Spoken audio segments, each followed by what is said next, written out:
Assalamualaikum warahmatullahi wabarakatuh. Kami dari kelompok 4 beranggotakan sebagai berikut akan mempresentasikan mata kuliah manajemen strategi tentang proses manajemen strategi, penerapan strategi. Simak baik-baik ya teman-teman. Perkenalkan, nama saya Latifatul Zahro dengan nomor induk mahasiswa 12205193091. Di sini saya akan menjelaskan mengenai pengertian penerapan strategis. Manajemen strategik perlu diterapkan dalam sebuah lembaga pendidikan untuk memperkuat sistem internal dan eksternal dalam lembaga pendidikan. Dengan begitu, perlu adanya penerapan atau implementasi dalam sebuah proses strategis di dalam lembaga pendidikan. Penerapan atau implementasi strategik ialah proses manajemen dalam mewujudkan sebuah strategi dan kebijakannya dalam tindakan melalui pengembangan program, anggaran, dan prosedur. Yang pertama yaitu program. Program ialah langkah pertama yang diperlukan dalam menyelesaikan perencanaan yang dipakai hanya satu kali saja. Apabila perencanaan itu dilakukan 2 kali atau lebih, itu artinya ada kebijakan lebih lanjut dari hasil evaluasi sebelumnya. Contoh program yang dilakukan hanya 1 kali yaitu AKM atau Asesmen Kompetensi Minimum, yang dimana penilaian kompetensi mendasar dalam mengembangkan kapasitas diri dan berpartisipasi positif pada masyarakat yang dilakukan oleh murid.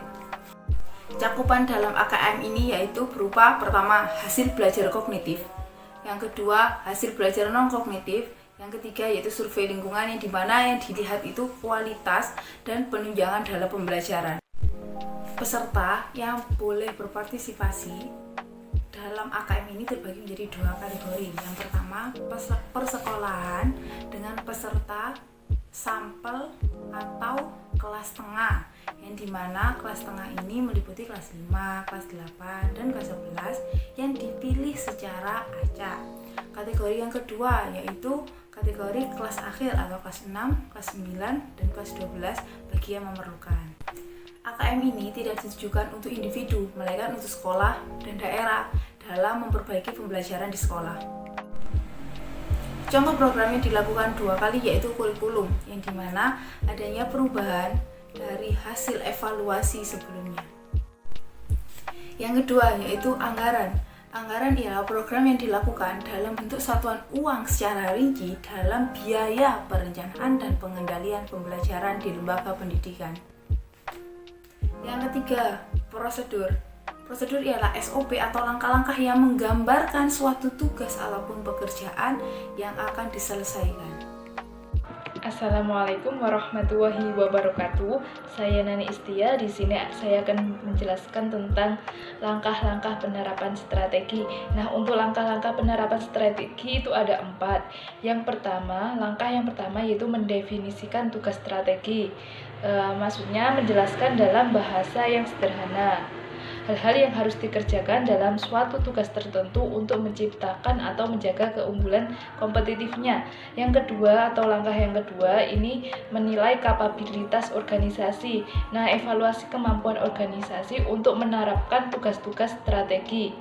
Langkah yang ketiga yaitu mengembangkan suatu agenda penerapan.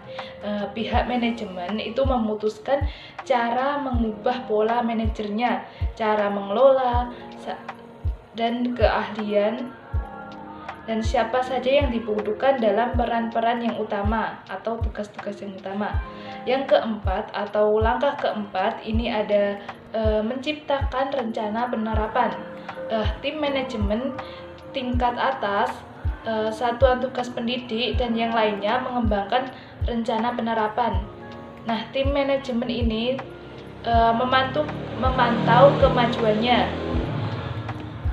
Nah, dalam proses penerapan manajemen atau implementasi strategi ini, pemimpin dituntut untuk bekerja ekstra keras karena hal yang paling sulit dari proses manajemen ketika proses manajemen itu membutuhkan tenaga ekstra itu adalah bagian implementasi strategi. Selanjutnya saya akan menjelaskan tentang berbagai problem dalam implementasi atau penerapan strategi. Ada implementasi itu biasanya berjalan lebih lambat dibanding dengan perencanaan awalnya. Yang kedua yaitu kadang muncul berbagai masalah yang tidak terduga. Yang ketiga yaitu koordinasi dalam implementasi yang kurang efektif atau tidak efektif. Yang keempat, lembaga pendidikan memberi perhatian yang berlebihan terhadap aktivitas persaingan. Nah, sehingga kurang memperhatikan penerapan yang harus dijalankan. Seperti itu. Yang kelima yaitu kemampuan sumber daya manusia atau tenaga pendidik yang terlibat dalam implementasi atau penerapan tersebut masih kurang.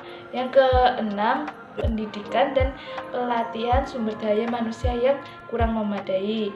Yang ketujuh, tidak terkendalinya faktor-faktor lingkungan eksternal. Yang kedelapan yaitu kualitas kepemimpinan dan pengarahan dari para manajer departemen kurang memadai. Yang kesembilan atau yang terakhir ini ada pemantauan aktivitas oleh sistem informasi yang dimiliki suatu lembaga pendidikan itu kurang memadai. Nah, terima kasih. Itu tadi berbagai problem dalam implementasi atau penerapan strategi dan langkah-langkah dalam penerapan strategi. Terima kasih. Assalamualaikum warahmatullahi wabarakatuh. Perkenalkan, saya Azza Furotuaini, NIM 12205193215. Di sini saya akan melanjutkan materi yaitu tujuan penerapan strategi. Yang pertama, memberikan arah jangka panjang ke depan pada lembaga pendidikan yang bakal dicapai atau tujuan yang akan dicapai oleh lembaga pendidikan. Yang kedua, membantu lembaga pendidikan beradaptasi pada setiap lembaga pendidikan yang lain. Yang ketiga, membuat kinerja lembaga pendidikan menjadi lebih efektif. Keempat, mengaplikasikan dan mengevaluasi strategi yang disepakati lembaga pendidikan dengan efektif dan efisien. Yang kelima, membuat strategi baru untuk menyesuaikan lembaga pendidikan dengan perkembangan lingkungan eksternal atau lingkungan di luar lembaga pendidikan. Dan keenam, meninjau ulang kekurangan-kekurangan lembaga pendidikan dengan cermat. Pada pelaksanaannya, tujuan manajemen strategi ini ada beberapa yang harus dilakukan seperti melaksanakan dan mengevaluasi strategi secara efektif dan tepat. Untuk mengevaluasi lembaga pendidikan serta melakukan berbagai penyesuaian dan koreksi jika terdapat penyimpangan-penyimpangan di dalam pelaksanaan strategi di lembaga pendidikan. Terima kasih. Assalamualaikum warahmatullahi wabarakatuh. Perkenalkan, nama saya Berliana Safitri, NIM 12205193076. Di sini saya akan menjelaskan tentang manfaat penerapan strategi. Yang pertama, di dalam manfaat penerapan strategi, di situ ada yang pertama, memberikan arah jangka panjang yang akan dituju. Yang kedua, membantu lembaga pendidikan beradaptasi pada perubahan-perubahan yang terjadi. Yang ketiga, fokus yang lebih tajam atas faktor yang penting secara strategis.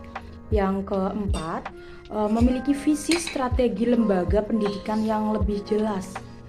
Kemudian yang kelima, keterlibatan lembaga pendidikan dalam pembuatan strategi akan lebih memotivasi mereka pada tahap pelaksanaan.